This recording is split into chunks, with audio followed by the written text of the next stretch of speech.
So I'm sure at some point along your anabolic journey, you tried to melt some fat-free cheese or some regular cheese for that matter. And chances are you had a horrible experience. The cheese probably just either separated or clumped up together. It just didn't work out the way that you expected it to. Let's talk about why that happens and how we can avoid it.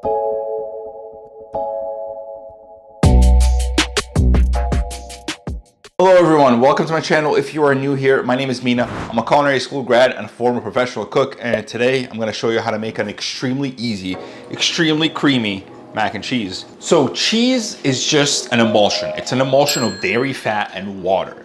And once you heat up that emulsion, it tends to break into its parts. So you get this just pool of grease and a cheese that doesn't emulsify or give you a nice homogeneous sauce. Traditionally, if you want to make a cheese sauce, you would emulsify that cheese into a bechamel sauce. A bechamel sauce is just a roux and some milk. A roux is flour and butter.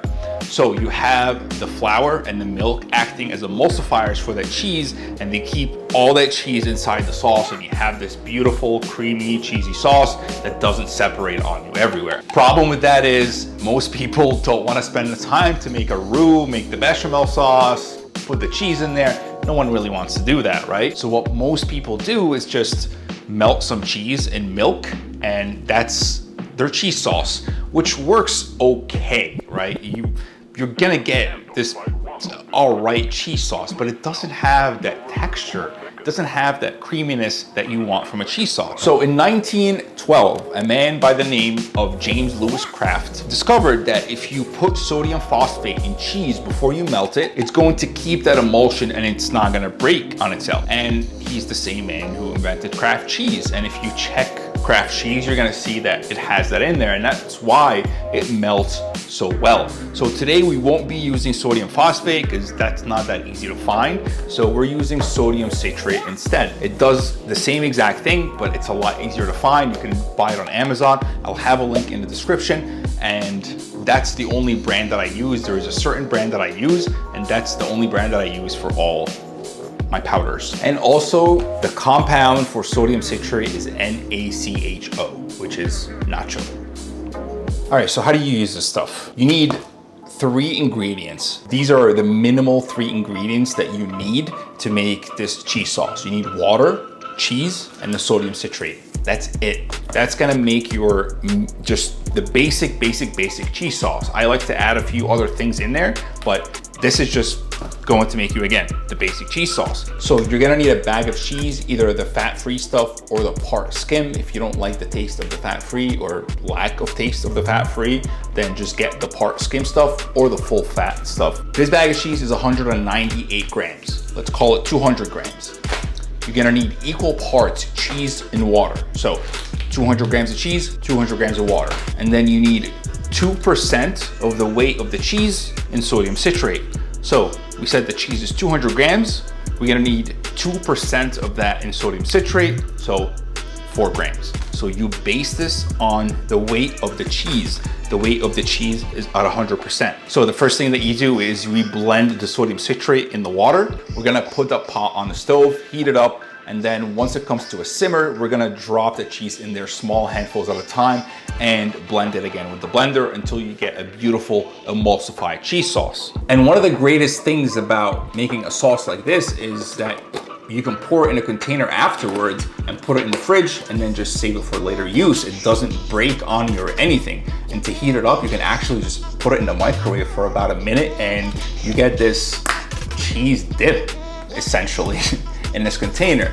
This is a cheese dip that has smoked paprika, garlic, onion, just a bunch of other things. To make a very easy and straightforward mac and cheese, you're gonna boil the pasta and then we're gonna add the cheese sauce that we're gonna make. While the water for the pasta comes up to a boil, we're gonna make the cheese sauce. So the pasta I'm using today is this chickpea pasta, the Bonza brand, not sponsored or anything, but this is a good pasta. Make sure that you salt your water and just follow the instructions that's on your brand of pasta. It's all different. Now we can make the cheese sauce, and we're gonna make it in here, and here I already have the water measured out, and then we're gonna add the sodium citrate, and then we're just gonna add the cheese in there.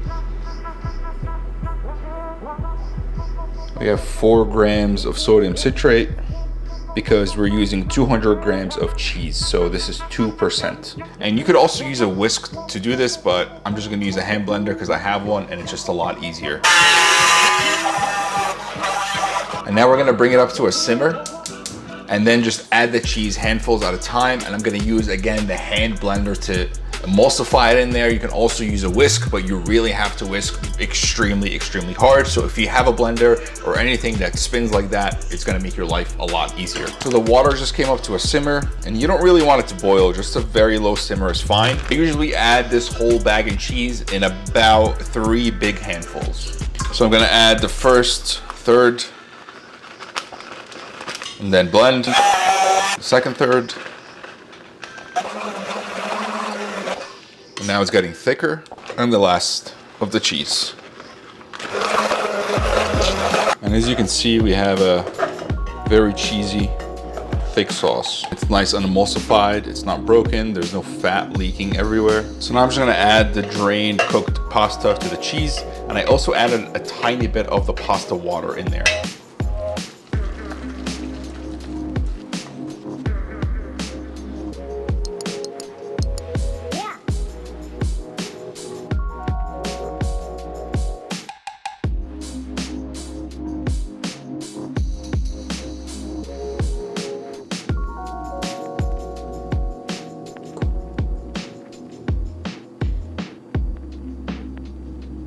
So you saw how creamy that pasta was. And we're not using any milk here. We're really only just using cheese. You're just making a pure cheese sauce. And that's another reason to use the sodium citrate, is that you're gonna make a more concentrated cheese sauce. It's not gonna be diluted with butter or fat or any flour or milk. It's just straight up cheese. So let's try it. Here it is, very creamy. It's just like concentrated cheese flavor. My God. So I seasoned the cheese sauce with some salt, some smoked paprika, some garlic powder, and some black pepper, freshly cracked, please.